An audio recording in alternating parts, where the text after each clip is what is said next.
Good morning, friends. Welcome back to my YouTube channel, Medical Classes by Dr. Shanji Kumar Acharya. And please subscribe to my channel and also please give your valuable comments. In the last class, we are discussing about Rajayakshma. And we have seen the pathological sequence or pathological changes which takes place and how the three important metabolic pathways, when they are get disturbed, how it can lead to different types of disorders related to immunocompromised state that we have seen.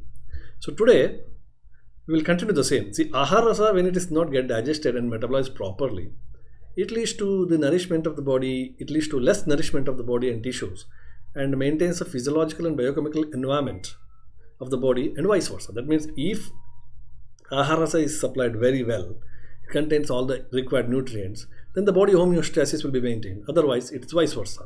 So otherwise, there is a production of more and more Kitta bhaga. We know that Kitta bhaga may be there in the digestive tract, Kitta bhaga may be also in the tissue level or in the cellular level. In cellular level, we will say it as a metabolic waste. Okay? In the digestive system, it's called as a digestive waste products. Now, in emergency condition, these malas are also sometimes used because same is explained in case of Rajayakshma also. Malam hi tasya vidbalam.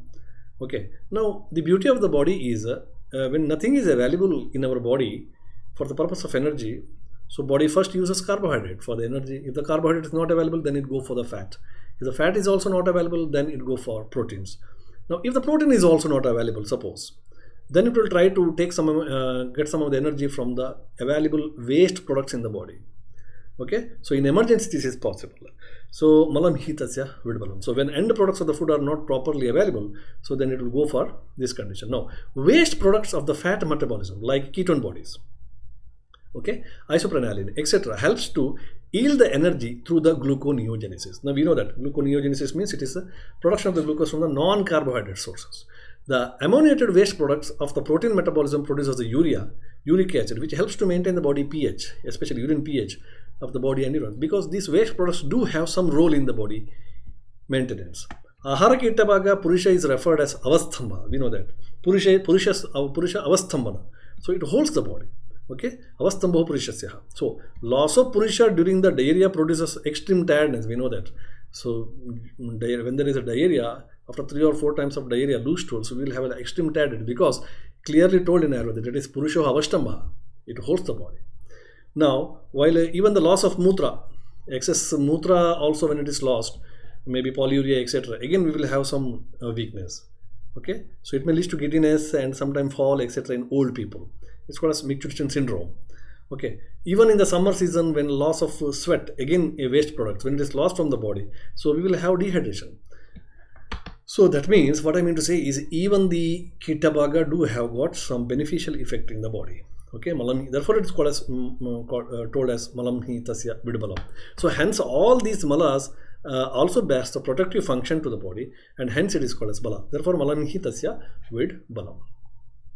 Now in Rajayakshma, when nothing is available, this mala has to be used for the protection of the body. Now, spectrum of clinical presentations in the immunocompromised state. Now, what are all the things that happens in case of a Rajayakshma? The range of clinical presentation varies from simple general weakness which interrupt the daily routines to severe bedridden conditions like end stage of the disease. Now, if you look into the Rajayakshma one end, so there, the patient has failing to gain the weight, FTT-like condition, failure to thrive-like conditions, and he is having simply some general weakness. This is one end of Rajayakshma. Another extreme end of Rajayakshma is patient is bedridden. So now you can identify how much of variation is there. That means a wide range of presentations will be there. Okay, because it's a gradual process. It's a gradual process. It takes a lot of years, so many years to get into the immunocompromised state. Now, so spectrum or range of clinical manifestation is very, very wide, and hence we need to be reclassify the same into mild, moderate, and severe presentation. Okay, so now here we come another important classification. First classification: physical, immunological, dietic, and as well as cachexic causes we have done. Similarly, now as far as the symptoms are concerned, now we have to differentiate into 3 important types. Number 1 is the severe presentations, mild presentation or moderate presentation, and mild presentation. So while development is mild, moderate, and severe presentation is greatly depends on the immunity of the body. Now, See, when a particular disease occur to my body, and if my body is able to produce many symptoms, so what it suggests, my immune system is fighting very firmly against that particular pathogen or disease.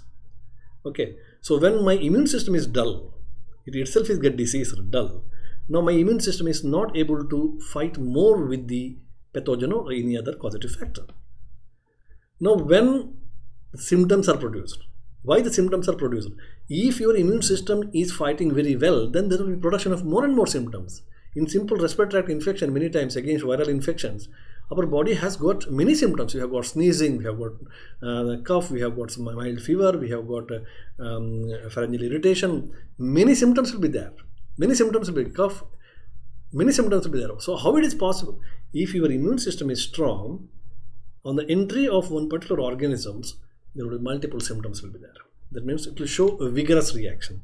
So if your immune system is very weak, now the pathogen which takes the upper hand, because nobody is there to resist it, and pathogen is easily entering into your body and proceeding, and there will be minimum symptoms. There will be minimum symptoms. Therefore, so whole this clinical manifestations of Rajayakshma has to be divided into mild, moderate and severe. Mild, moderate and severe. Okay, so person with a very good immunity develops very few or less severe symptoms, while a completely immunocompromised patient may develop all the symptoms. It depends. Okay, now same are also mentioned as Ekadasha Rupa, Shad Rupa and Tri Rupa presentations of Rajayakshma. Now this is a base. So now many of time you have a confusion. What is this Ekadasha Rupa? What is this Shad Rupa? What is this Tri Rupa? So they are nothing but actually the different stages of the disease. Maybe severe, mild and moderate. That we will discuss.